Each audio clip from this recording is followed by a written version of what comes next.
आहे, पण तोच भगवा झेंडा आणि त्या भगव्या झेंड्याला असलेली काठी ज्या दिवशी वारकरी आपल्या हातात घेतो त्या दिवशी तो खरा धारकरी होतो आणि धर्माचं रक्षण करणारा होतो।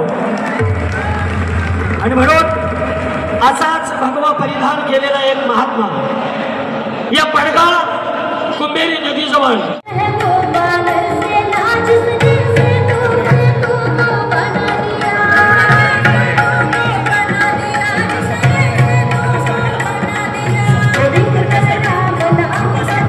आपण स्वागत करतो शिवस्वरूपानंद सरस्वती प्रास्ताविक सादर करताना।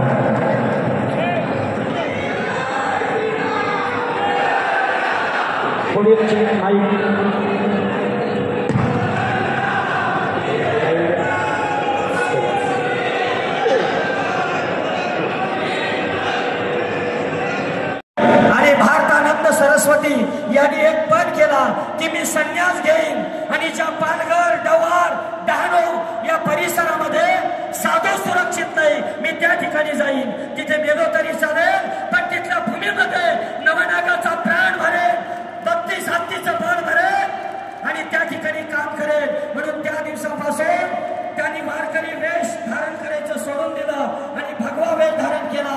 त्या भारतानंद सरस्वती स्वामींना मी विनंती करेन की आपण आपलं आशीर्वचन या सभेला द्यायचं आहे। सन्माननीय परमपूज्य भारतानंद सरस्वती जोरदार टाळ्यांच्या गजराने आपण स्वागत करूया।